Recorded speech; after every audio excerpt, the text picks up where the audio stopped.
Varicose veins కి సరైన చికిత్స కోసం సంప్రదించండి ఎవిస్ హాస్పిటల్. ఈ విలన్ తో ఎప్పుడు కాంబినేషన్స్ ఉన్నప్పుడు హీరోకి కొట్టుకునేటప్పుడు కావచ్చు, లేకపోతే కింద పడే సీన్స్ కావచ్చు, లేకపోతే తెలియకుండా దెబ్బలు తగిలే కావచ్చు, ఎక్స్క్యూజ్ అడుగుతారు హీరోస్ కూడా. అయ్యో తెలియక ఏమన్నా ఎక్కువ తగిలిందా, సారీ సారీ అని చెప్పటం. ఇలా ఎక్కువ ఏ హీరోస్ దీని గురించి ఎక్కువ ఇబ్బంది పడేవాళ్ళు? కాల్తో తనే సీన్స్ ఉంటాయి కొన్ని, కొన్ని మనం న్యాచురల్ గా చేయాలి, తప్పదు. ఎక్కువ ఏ సినిమాలప్పుడు ఏ హీరోలతో ఎక్కువ ఇబ్బందులు పడేవాళ్ళు మీరు? ద్రోణ అనే ఒక సినిమాలో నితిన్ గారికి నాకు ఫైట్ ఉంటది. Okay, Drona cinema. దాంట్లో బ్యాక్ నుంచి వచ్చి నేను షోల్డర్ మీద ట్యూబ్ లైట్స్ తో కొట్టాలి. ఓకే, షోల్డర్ మీద ట్యూబ్ లైట్ తో కొట్టాలి బ్యాక్ నుంచి వచ్చి. అది లాస్ట్ మినిట్ లో టెన్షన్ గా ఫైట్ మాస్టర్ ఏం చేశారంటే దాంట్లో ట్యూబ్ లైట్ కి గ్యాస్ ఉంటది, గ్యాస్ ని రిమూవ్ చేసి ట్యూబ్ లైట్ ఇస్తారు మనకి. ఆ టైం అయిపోతుంది, లాస్ట్ 5:30 అయిపోయింది, లైట్ పోతుంది, కానీ అని చెప్పేసి గ్యాస్ తీయకుండానే ఇచ్చారు నాకు ట్యూబ్ లైట్. ఓకే, నేను ఇక ఆ టైంలో అందరూ చెయ్యలు ఏం కాదన్నప్పుడు కొట్టాను. కొడితే ఒక పీస్ వెళ్ళిపోయి ఇక్కడి నుంచి ఇలా క్రాస్ చేసి వెళ్ళిపోయింది నితిన్ గారికి. లోపలికి ఇలా వెళ్ళిపోతే ఫ్యాక్షన్ ఆఫ్ సెకండ్స్ ఇట్లా వంగితే అలా బ్లడ్ గారిపోయింది, మొత్తం కోసేసింది. ఇక్కడ కట్ చేస్తే అసలు నాకు చేతిలో ఇంజూరీస్ అయింది, కొంచెం అటు ఇటు ముక్కలు, ఏం అర్థం కాలేదు. ఇంకా అలా వంగితే అలా కారిపోతుంది. ఇమీడియట్ గా హాస్పిటల్కి షిఫ్ట్ చేశారు. హాస్పిటల్ అది ఎంతవరకు తెగిందని చెప్పి. ద్రోణ సినిమా దగ్గర 15-20 days బ్రేక్ షెడ్యూల్ ఒక్క సీన్ వల్ల. అపోలో హాస్పిటల్కి నితిన్ గారికి షూటింగ్ లో యాక్సిడెంట్, అపోలో హాస్పిటల్కి తరలింపని మేము రామోజీ ఫిల్మ్ సిటీ గేట్ బయటికి రాకముందే స్క్రోలింగ్ ఓకే టీవీలో. బట్ వాళ్ళ ఫాదర్ కానీ సుధాకర్ రెడ్డి గారు కానీ నితిన్ గారు కానీ ఆ సినిమా ద్రోణ డైరెక్టర్ కానీ ప్రొడ్యూసర్ కానీ ఎందుకు ఇలా అయిందని ఒక్క మాట నన్ను అనలా. ఎందుకంటే ఫైట్ మాస్టర్ అన్నారు, గ్యాస్ తీయకుండా ఇస్తే ఎవరు తప్పదు, ఎవరికి తెలియదు ఎటు నుంచి వెళ్తుందో. కాబట్టి నేను తర్వాత సుధాకర్ రెడ్డి గారి సినిమా నేను మొన్న మాచల్ నియోజకవర్గం చేశాను, వాళ్ళ సొంత బ్యానర్. గుర్తొచ్చుంటది tube light.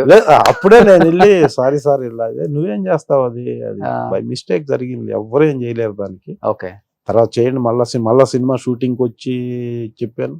మొన్న మాచల్ నియోజకవర్గం కూడా ఆయనకి గుర్తు చేస్తే ఆ మార్క్ ఇంకా ఉంది. అవును, అదే గుర్తుంది నాకు కూడా. బట్ మీరు వచ్చిన కొత్తల్లో ఉదయ్ కిరణ్ గారు, మీరు మంచి ఫ్రెండ్స్. ఉదయ్ కిరణ్ గారు వల్ల చాలా ఆఫర్స్ దిల్ రమేష్ కూడా వచ్చాయని ఒక టాక్. ఎలా ఉండేది మీ ఇద్దరి మధ్య ఆ బాండింగ్ కానీ, ఆ ఫ్రెండ్షిప్, అన్నదమ్ములు అనే ఒక బంధం కావచ్చు, ఏం చెప్తారు ఆయన గురించి? అసలు ఉదయ్ కిరణ్ గారికి నాకు చాలా అటాచ్మెంట్ ఉండేది. అంటే అన్న అంటుండేవాడు. ఎందుకంటే ఆయనది నేను బిగినింగ్ లో 26వ సినిమా నాది నువ్వు నేను, తేజ గారి డైరెక్షన్ లో. తనది 2వ సినిమా. ఓకే, మేమంతా కింద కూర్చొని తినేవాళ్ళం. ఎక్కడ ఇప్పుడు జేఆర్సీ కన్వెన్షన్ ఉందా, జేఆర్సీ కన్వెన్షన్ ఉన్నదే మా బర్రెల ఇల్లు. నువ్వు నెల బర్రెలు, ఇప్పుడు తెలంగాణ శకుంతల, మన తనికెళ్ళ భరణి గారు, మా ఇల్లు ఉంటది, బర్రెలతోనే ఉంటాం మేము, మొత్తం పాలు అమ్ముకునే క్యారెక్టర్. అవును, ఆ జేఆర్సీకి ఎదురుగా ఉన్న, జేఆర్సీ ఫంక్షన్ హాల్కి ఎదురుగా ఉన్న పెట్రోల్ బంకే ఆ ఇల్లు. అప్పుడు అక్కడే ఉండేది అది మొత్తం. అప్పుడు రోడ్డు కూడా లేదు అక్కడ. సో ఇప్పుడు అక్కడ కూర్చొని మేము కింద, అనిత కూడా, ఈవెన్ హీరోయిన్ కూడా అంతా కింద కూర్చొని, కుర్చీలు కూడా ఉండేది కాదు. ఒకవేళ కుర్చీలు తేవటం లేట్ అయితే మేము కింద కూర్చొని తిని అక్కడ. మన సునీల్ గారు అప్పుడే ఆ కామెడీ బ్యాచ్ లో సునీల్ గారు లీడు. దాదాపు 30-35 రోజులు పనిచేసాం. సేమ్ నువ్వు నేను హిందీలో కూడా మేమే చేసాం. తుషార్ కపూర్ హీరోగా ఏ దిల్ అని చేశారు తేజ గారు. అవునవును, సేమ్ బ్యానర్ లో. సో ఇది అయిపోగానే అది స్టార్ట్ అయింది, మళ్ళీ దానికి 30 రోజులు పనిచేసాం. ఆ ప్రాసెస్ లో ఉదయ్ కిరణ్ గారు ఎలా ఎదిగాడు అప్పుడు. అసలు ఒక అప్కమింగ్ ఏ బ్యాక్గ్రౌండ్ లేకుండా వచ్చి ఫట్ స్టార్ రేంజ్కి వెళ్ళిన హీరో. లాస్ట్ వరకు మాకు రిలేషన్ ఉండేది. ఎక్కువ సినిమాలు ఆయన రికమెండ్ చేసిన సినిమాలు ఏం చేయలేదు కానీ నేను, బట్ చాలా ఎక్కువ ఫ్రెండ్షిప్ ఉండేది. చాలా ఫోన్ చేస్తే మాట్లాడేవాడు, కలిసినప్పుడు భోజనం చేసేదాకా, సెట్లో కలిసినా కూడా తనతో కలిపి భోజనం చేసిన దాకా ఎలనిచ్చేవాడు కాదు. ఆ నువ్వు నేను బాండింగ్ ఏంటంటే పెద్ద హిట్ అయింది, స్టార్ ఇమేజ్ వచ్చింది తనకి ఆ సినిమా తర్వాత. ఆ సినిమాలో ఒక చేసి ఉంటది, కొండల్లో స్లమ్ ఏరియాలో అతను పట్టుకోవడానికి హీరోయిన్ పారిపోతాడు. ఒక చేజ్ ఉంటది. మే నెలలో స్లిప్పర్స్ వేసుకొని చేజ్ చేసాం. 1 week ఉదయం 7 గంటలకు స్టార్ట్ అయితే సాయంత్రం 5 వరకు పరిగెత్తుతూనే ఉండేది మేము దర్గా సెంటర్లో ఆ లొకేషన్. సో ఆ చేజ్ సినిమాకి ఆయువు పట్టు సెకండ్ హాఫ్ లో ఆ చేజ్ వల్ల సినిమా పెద్ద హిట్ అయింది.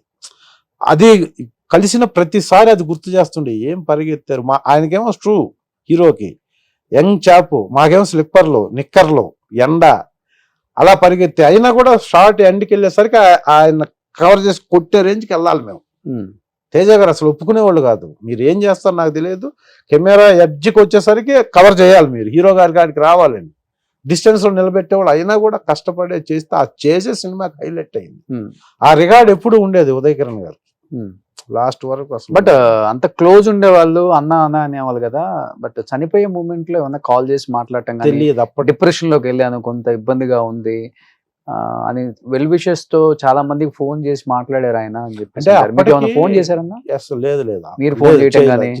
ఎందుకంటే అప్పటికే రేంజ్ వెళ్ళిపోయింది టాప్ కి. వెళ్ళి కలిసి అన్న అసలు అన్న ఏం చేస్తున్నారు ఏంటి, అల్యూమినియం ఫ్యాక్టరీలో ఎక్కడన్నా వేరే షూటింగ్ లో ఉన్నప్పుడు కలిసిన అసలు మనం ఫోన్ చేసే ఇప్పుడు మీతో ప్రాక్టికల్ గా మాట్లాడాలి. మనం ఫోన్ చేస్తే పెద్ద హీరో అయిపోయాడు, మనం ఫోన్ చేయకూడదు, వెళ్తే పర్సనల్ గా కలవాలి అనే ఫీలింగ్ నాది. సో ఆ ప్రాసెస్ లో ఎప్పుడన్నా కలిస్తే షూటింగ్ లో కలిసినప్పుడు రెస్పెక్ట్ గా అన్న రాన్న ఎక్కడ ఉన్నావన్నా ఏం చేస్తున్నావు అంటే మాట్లాడటం తప్ప ఫోన్ చేసి మాట్లాడే అంత కమ్యూనికేషన్ లేదు చివర్లో. ఎందుకంటే టాప్ రేంజ్కి వెళ్ళి తర్వాత పడిపోయారు కదా, అప్పుడు పడిపోయిన తర్వాత కూడా అదే లోన్లీగా ఉండేవాడు ఎక్కువ. ఈ వాళ్ళ కొలీగ్స్ వాళ్ళ సర్కిల్లో ఉన్నోళ్ళు చెప్తుంటే వినటం. సో మళ్ళీ వస్తాయి, మళ్ళీ సినిమాలు వస్తాయి, మళ్ళీ బ్రహ్మాండంగా ఒక హిట్ పడితే బ్రహ్మాండంగా మళ్ళీ ఆ పొజిషన్ వస్తుంది అనుకుంటుండేవాళ్ళం. సూసైడ్ చేసుకుంటారు అనుకున్నారు మీరు? అసలు నాకు ఉదయ్ కిరణ్ గారు శ్రీహరి గారు ఇప్పటికి అనుకున్నా కూడా నా మిరాకిల్ డెత్స్ అవి రెండు. అవును, అసలు ఒక లీడ్ చేయాల్సిన పొజిషన్ లో శ్రీహరి గారు కూడా నాకు చాలా క్లోజ్గా ఉండి ఎప్పుడు నువ్వు డైలాగ్ బ్రహ్మాండం చెప్తారా, వస్తుంది నీకు, నాకు రాలేదా, వస్తుంది నీకు, వెయిట్ చేయి. ప్రకాష్ రాజ్ ఒకడు, శ్రీహరి గారు ఎప్పుడు కనపడినా ఇప్పుడు కనపడినా వస్తుంది నీకు.